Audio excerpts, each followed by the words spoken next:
Hey, good afternoon, Mizzou fans. Gabe, DeArmond, PowerMizzou.com here. Back with you a little sooner than we expected. We just hung out about 36 hours ago after the Cotton Bowl, but got a special episode for you guys today of the YouTube live show podcast, however you're consuming this.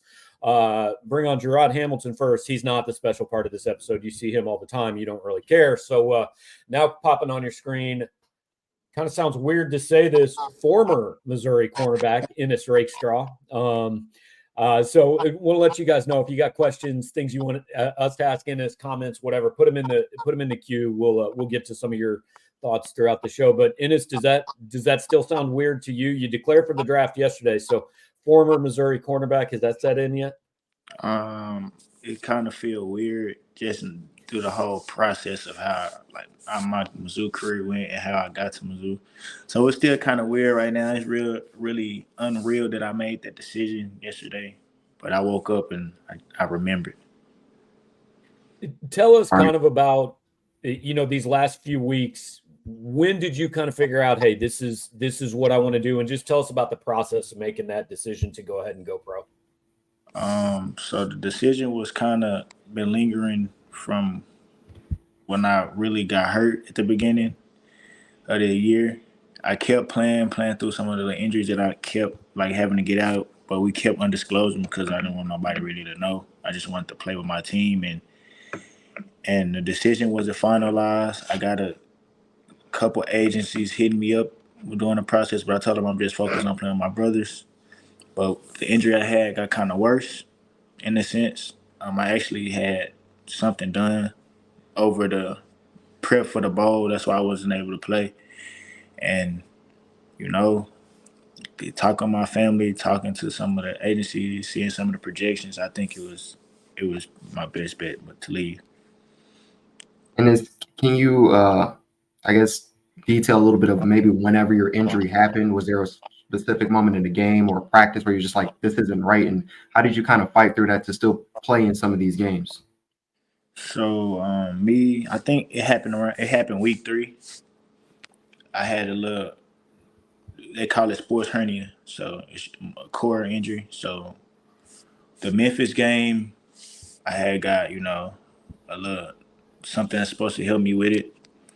I didn't play the Memphis game because I feel like the team didn't need me, and they really didn't. They didn't need me versus Ohio State. That's what I've been telling people my whole career. When one of us go down, the show still roll. Mizzou DBs is really the best. Like, y'all seen it when I was out. Y'all seen it when KD was out. Like, them boys are good. So I was able to sit out that game, and I was only there for emergencies. A lot of people thought I got suspended or whatever, but I was just automatically hurt.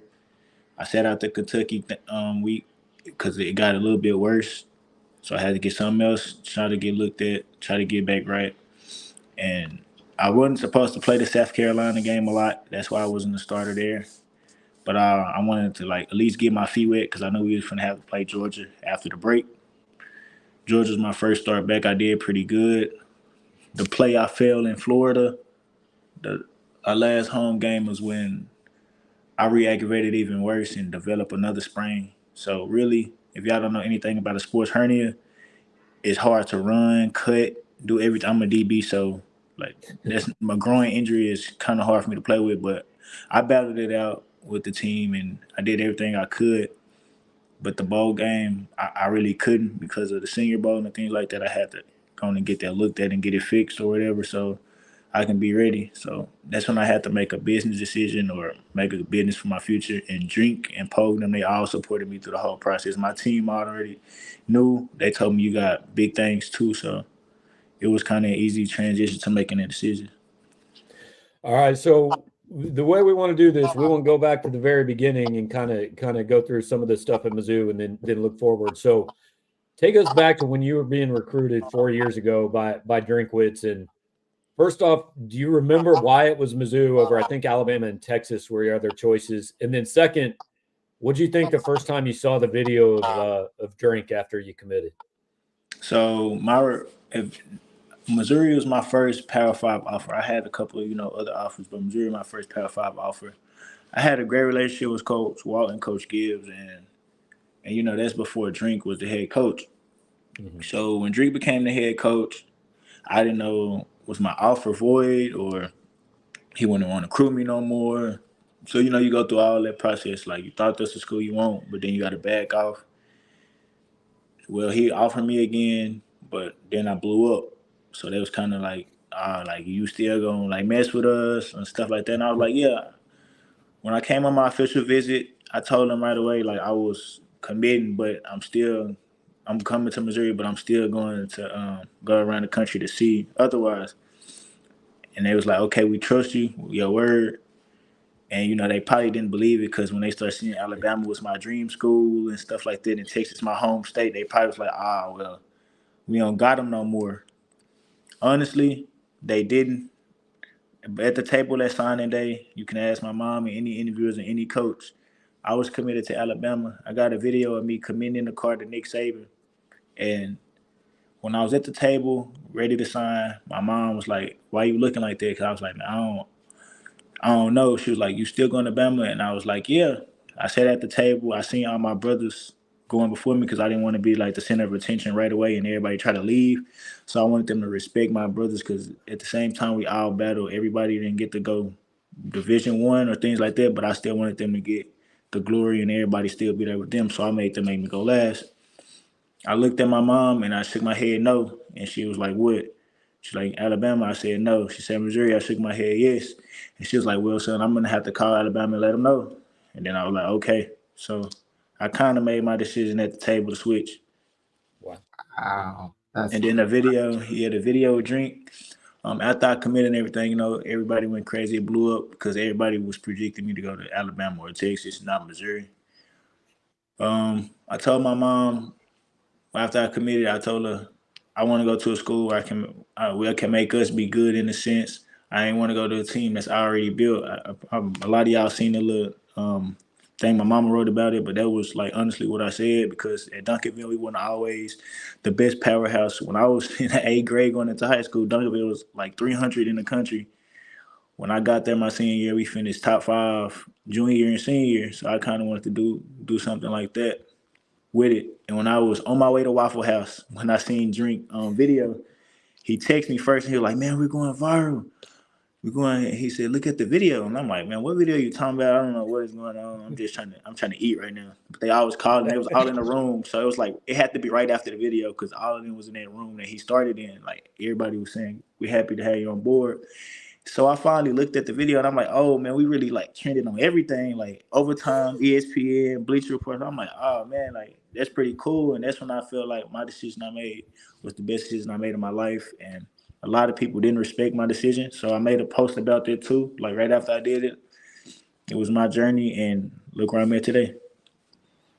And let's talk about momentum because I mean obviously that's surrounding the program right now. We've talked about Williams Nwaneri coming on, that's been part of it, Luther, but it kind of starts with you as far as the drink era. So how does it feel to kind of be part of something that like originally where the ball starts getting rolling begins with you?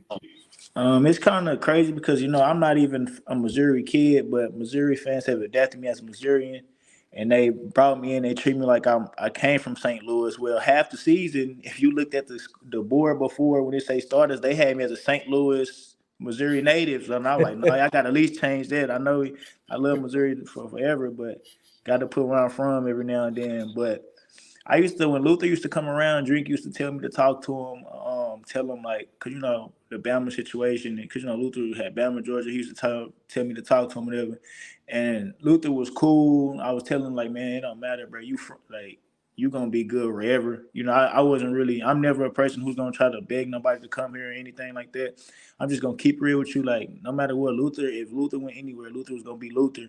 But I'm happy Luther became a Missouri Tiger because it helped me win a bowl. It helped me do a lot of things. But yeah, they was using my story to like try to help a little pitch every now and then. I used to tell it happily. So you come in class of 2020 in your first year. What was that year like, man, for a player? Because that was not like any other year in college football. Nobody's in the stands. You guys you can't even really go celebrate after games because you're not allowed to go anywhere. Was that a tough year for a kid that moved all the way up here from Dallas?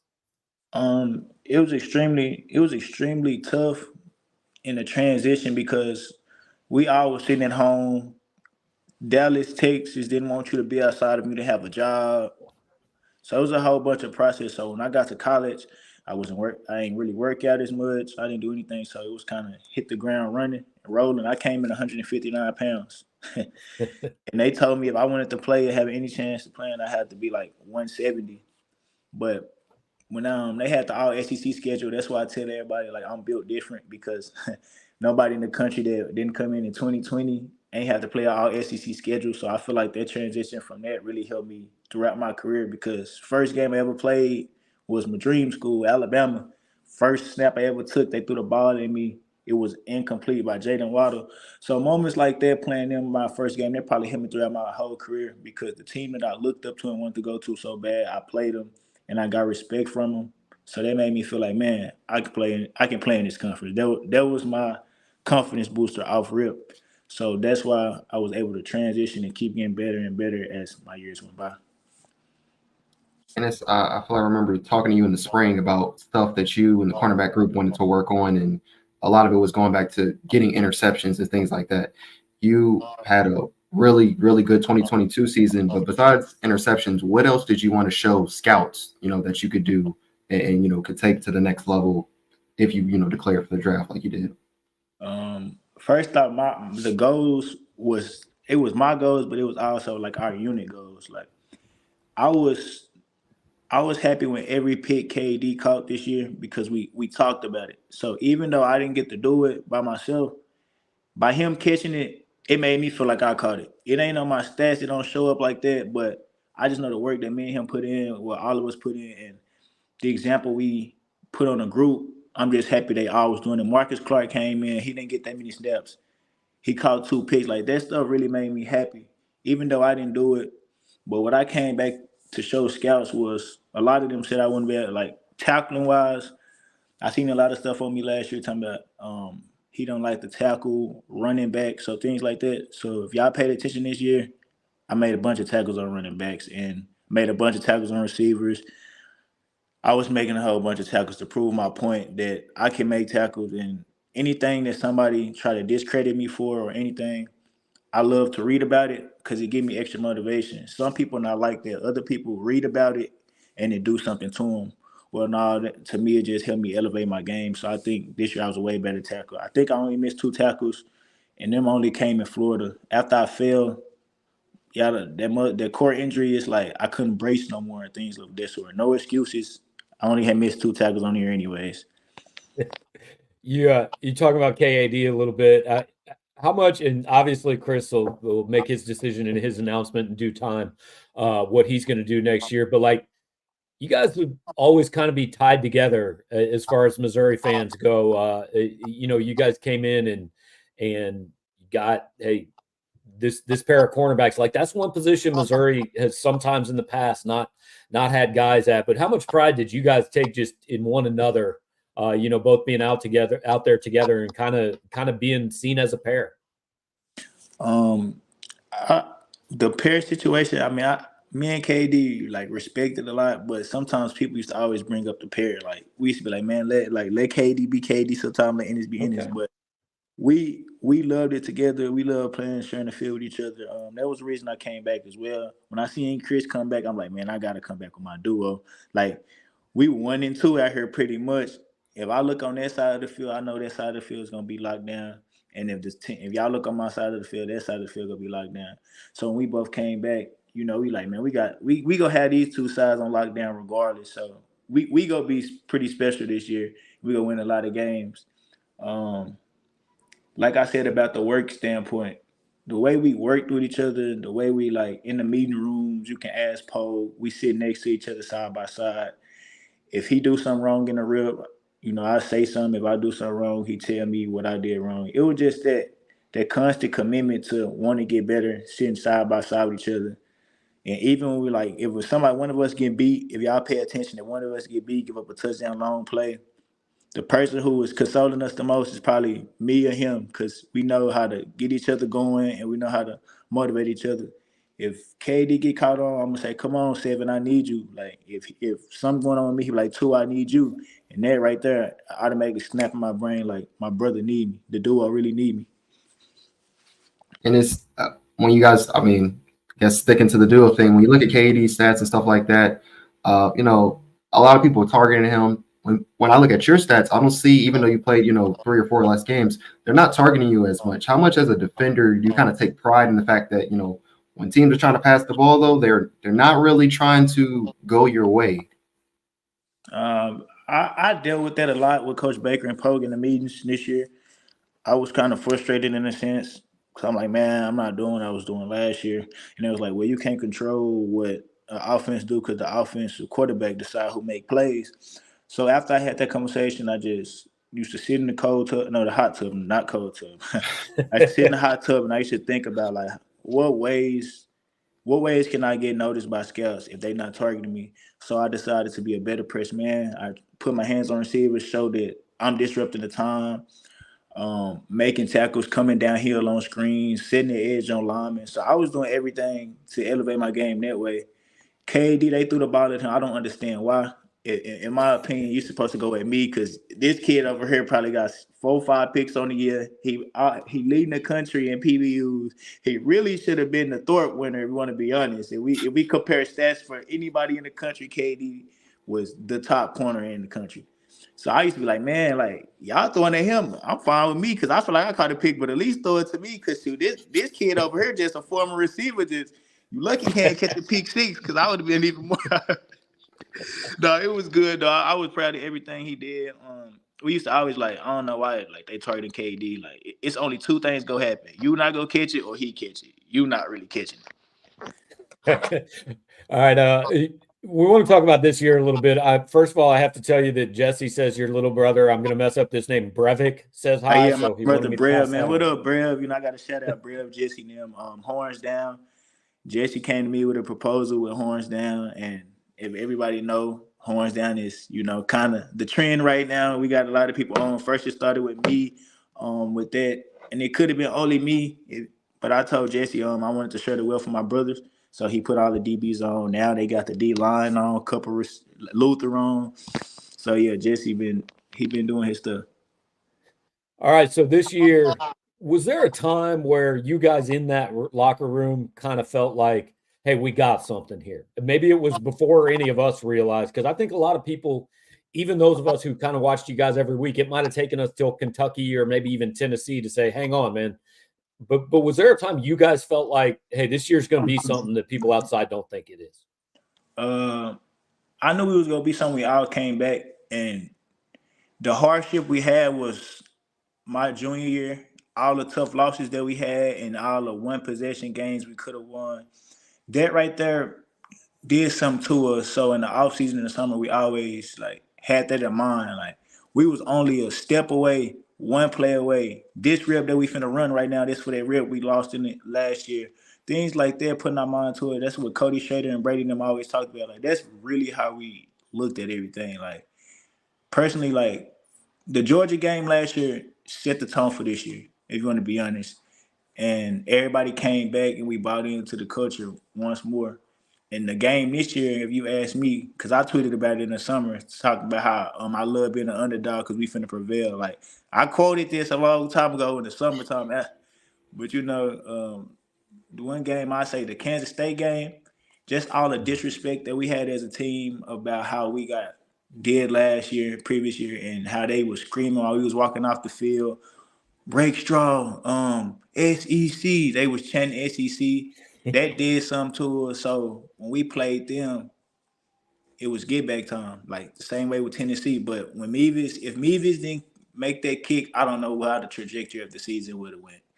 But he made that kick. If you ask me, that changed our whole season right there. And then Tennessee, as Absolutely. y'all see how we did Tennessee, that was another get back game because last year they kind of did extremely well versus us. Real quick, I wanted to go back briefly to the sports hernia and the injury. How are you doing like right now? And for Senior Bowl and stuff coming up, like, I mean, do you have a expectation when you'll feel 100% or close to it at least? I've been talking to Jim Nagy about what I had going on. I can't really say what it was technically, but at least I told y'all what the injury was. But I talked to him and I told him how my rehab going in my process, and I should be able to be there. We talked about it. Yeah, my deadline should be there. I'm 4 weeks. I've been 4 weeks in, and it's 4 to 6 weeks, so 2 weeks left. And the good news is you go down to the Senior Bowl. It's just like a college reunion for you, man. There's 6 dudes in there. Cody just accepted his invite this morning. I think Javon, and then 4 of you guys on defense. So I'm sure it'll be fun. The one I want to ask about though, Cody just accepted his deal today to the Senior Bowl. Like, is there? Because when a kid comes in like that from Truman State, he's a walk-on. Like, when did you first notice him? Like, did it take a little while? Honestly, I'm gonna have to say no. Me, my roommate JC, like we used to always be together before I had the car. And Cody was all like when Coach Looper say Cody worked out, like Cody worked out every single day. When I say every single day, we going in there just to do treatment. Cody somewhere in St. Louis or in the indoor facility doing jump cuts and running over bags. So I kind of noticed him quick just based off of it. I'm like, man, he really like works out. And then like this year, me and Cody had a couple reps in perimeter drill where he tried to block me and I won a few, he won a few. And the way he was talking to me and the fire he had of not backing down, because a lot of people are back down.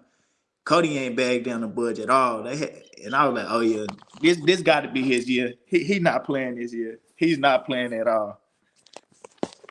But no, I mean nobody could have seen that coming, right? No, 8th in the Heisman, leads the country we in seen rushing. that. Yeah. No. I gotta stop right there. We seen everything coming that happened this year. Honestly, we seen the SEC championship or at least being there, but we messed it up ourselves on our part. But that's what the younger guys, I'm like the older guys who leaving, we set a foundation, and the young guys who was with the ride know what to expect and know what to do now. So now they can get the job done. It's a testament to all of us, but man, we already knew Cody Nail was good. We knew everything that happened this year was going to happen. That's why the way we played, you can see our egos wasn't that big, wasn't that high, wasn't that low. We was right in between because this what we expected anyways. Everybody else didn't expect it, but hey, they now look. That's why Drink said the cameras weren't here on us. They didn't believe us in the summer. Like, man, we expected all this. What have you just mentioned, setting, precedents for the younger guys. There was about, what's it, Gabe? I think it was like 7 or 8 guys who burned their red shirt this year. As far as the freshmen, somewhere around that. What did you see out of the freshman class that everybody keeps talking about? How did they help you guys this year? Go 11-2 and win the Cotton Bowl. I think it's the buying in part because when you getting recruited, obviously, like when seniors and older guys come back, coaches talk about them in the recruitment process. Like corners that came in like Shamar, they knew that me and KD was coming back. And it's funny because Shamar, when we talked to Shamar, he seen how me and KD interact and we all interact. He was like, I did not know y'all was gonna be like this. And I'm like, what you mean? He was like, man, y'all have fun, y'all loosen up, y'all ain't just like straight. I'm like, man, this is the funnest part of your life, bro. Like you will never get these college moments back. So enjoy it, like loosen up. People in your family ain't did what you did. So like have fun with this process because it'll never be the same. Even like I declare for the next level, it'll never be the same how it is now with how it was with them. But like Marquise, we already knew Marquise was extremely fast. We knew he was extremely fast. And before he caught the pass versus Ohio State, we walked at halftime. I shook his hand. I said, bro, don't worry about it. You're going to get your shine. Like, it's coming. And I'd be like, couple plays later after halftime. I mean, you see him running full speed downfield, and the only thing I'm already like, oh yeah, he caught it. I walked up to him, I said, what I tell you? He like, yeah, you was right. It's like things like that, like they got confident in us, but the real key to how they was is we had confidence in them.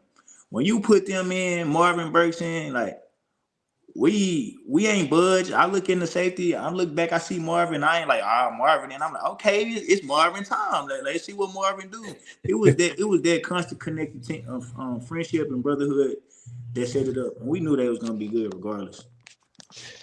All right, so you declare for the draft. That's 4 months away. Has it, like, every guy who's in your situation I don't know when you started playing football. I'm going to guess you were probably 6, 7 years old. You started playing. Yeah. This is the goal.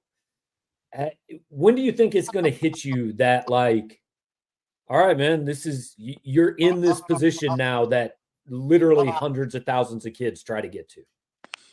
It's crazy because the percentage of being able to go to the NFL and the percentage of college is like extremely low. But as I've been playing football my whole life, it's a lot of people that told me I wouldn't do it, I couldn't do it, or things of that sort, and I'm doing it. So it don't hit me like right now. My Missouri career hit me when I declared. I'm like, man, like I really went to college. I played in the SEC. We ranked. We won a Cotton Bowl where I lost my career in high school in 2 years. So like I sat in the end zone where the Hail Mary was caught. That's when I realized, like, man, like I just went through college. So I feel like the only way that I personally will know this is if when I go to the combine or when I see my name get called. That's when everything will sink in about how I got here. I hope I don't cry, but I can't make no promises. I can't make no promises with that. For some of your former Missouri teammates, the ones that are in the league right now, what have they been telling you about, from this this moment in time to the combine and to the draft? What have they told you this process is going to be like?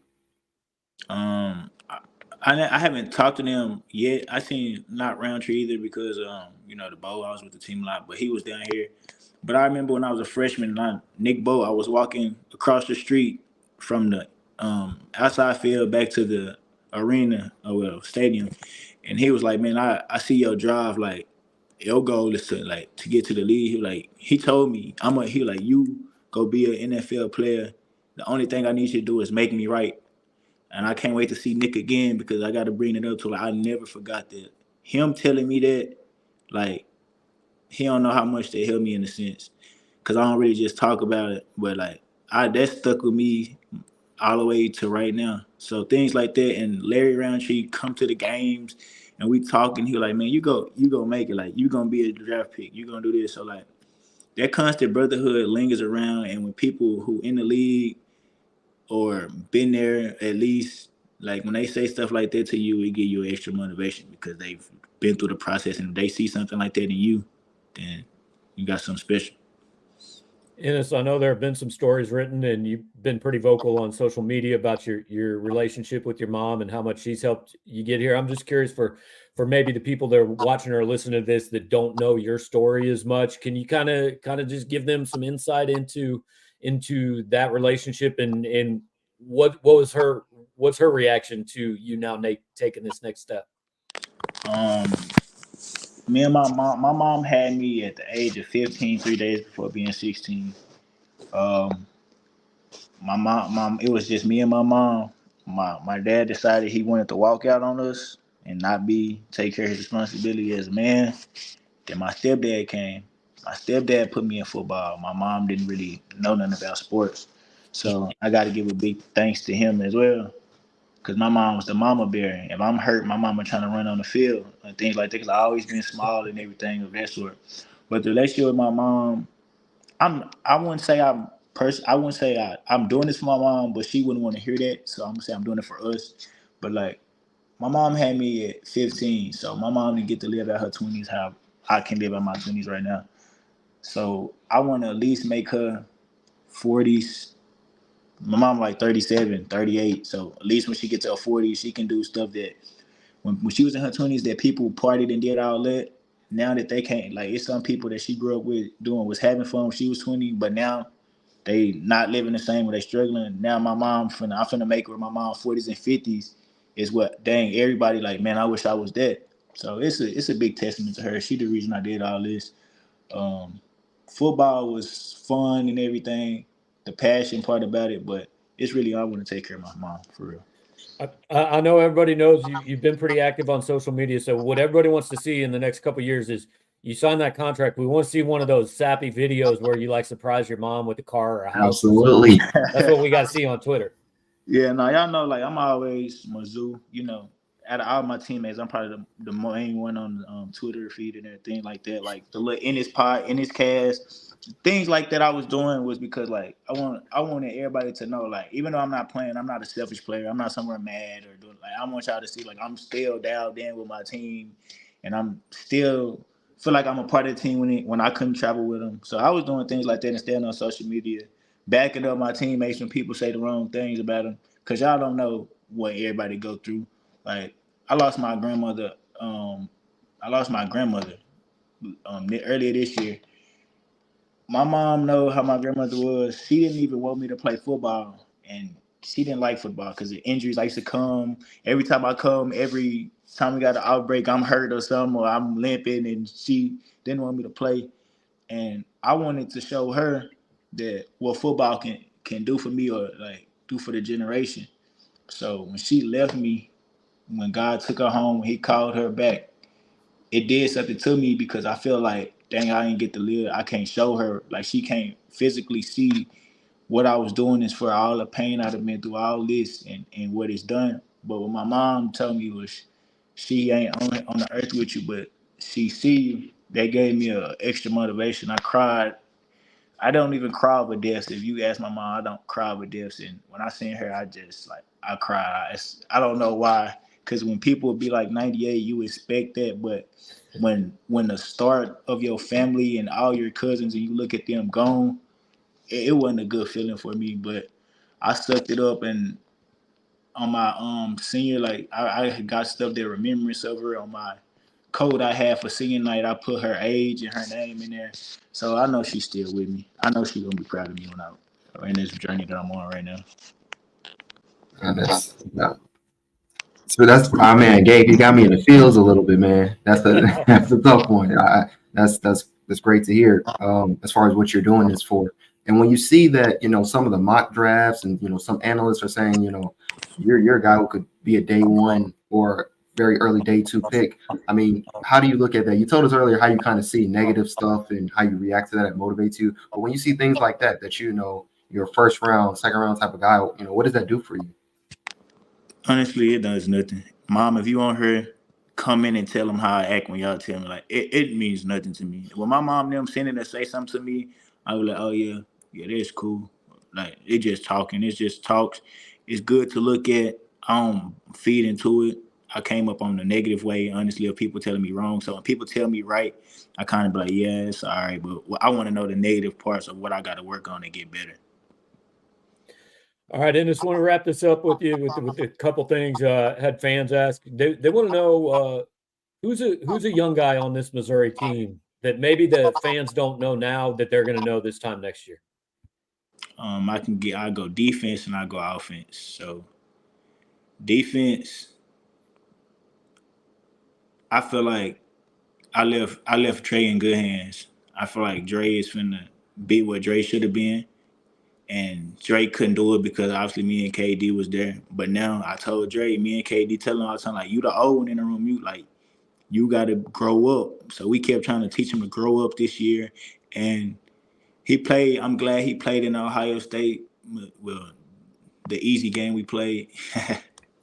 The Ohio State game, but I'm happy he played in it and started in it because, growing up, you heard Ohio State is this, and that, and he played well, so that give him an extra momentum going into the offseason. Like, he's the starter, like, nothing happened to him, things like that. And offensive-wise, I got to go.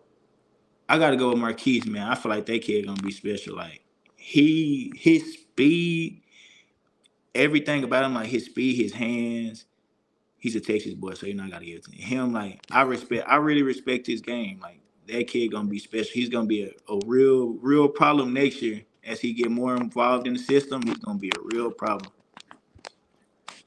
Last thing, obviously you've gotten to see some of the fans' comments, and I know you get them on social media. And Missouri fans have been appreciative of what you and your teammates have done for this program. Just want to give you a chance, if you got anything to say to the fans, what would be your message to Missouri fans as you kind of head out and take the next step? Thank y'all for believing me, a 3-star kid that everybody talked about negatively when I came. A kid that stayed with the program when sometimes I wanted to leave, but I never left. I appreciate the good, the bad, the ugly, the in between. I appreciate everything about y'all. Seeing y'all out on the tan, a lot of people knew who I was. I take pictures with everybody. Goes all the way back to the sideline officials. One of them I dab up every game, every home game here there. I dab them up. It's just that's the type of impact I'm glad I left on Mizzou and they left on me as well. So I thank y'all for everything. And 2 out. All right, and it's really appreciated. Wanted to put this up before you left. One of our frequent viewers said his wife, you're his wife's favorite player because you tweeted at her when she was going through cancer, and she's never forgotten that. So I know a lot of people out there appreciate you, everything you've done here, and get healthy, man. We'll see you at Pro Day and Hold up, before y'all go away, I just seen it. I hope she's doing well. I lost my granny to cancer as well, so I just hope she's doing good. If she ever need another shout out or repost or want to talk, just hit me up, and I hope she's doing well. All right, Ennis, thanks a lot, man. Really appreciate your time today. All right. All right, that is Mizzou cornerback Ennis Rakestraw. Look, we say this all the time, man. If you can get some of these kids just talking one-on-one, there's a lot of really good stories. I was thinking about that mid interview, and something like just him stopping us to acknowledge Freeway Jarod and his wife. It just goes to show again the cultural things that Drink in this program has done as far as getting these guys. We all know that Ennis is, at least to the media, he's a little bit quiet and stuff like that. And he's had to grow into that vocal role and stuff like this. But you can see the guys on this team, the character they have is not just like football players and team guys, but you can see them as like, young men and adults who just know how to treat people, properly. So that's good to see that, like, stuff that we hear, chase two dreams and raising, young men and all that stuff. It's cool to see, coaches actually do that and these people, grow. Yeah, and I would just kind of finish with we get caught up in stars and all that. Like Ennis said, he was a 3-star kid that came here. Chris Abrams-Drain was a receiver.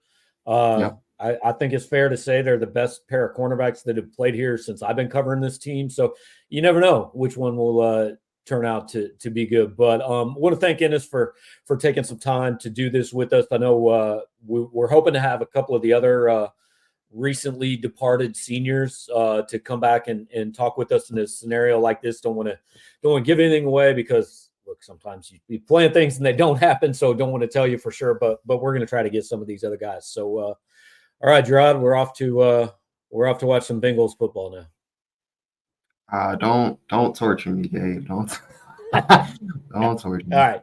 But seriously, appreciate all you guys joining us. And we'll have shows still going forward, and we'll do some basketball and stuff like that. So we'll be back. We'll talk to you next time.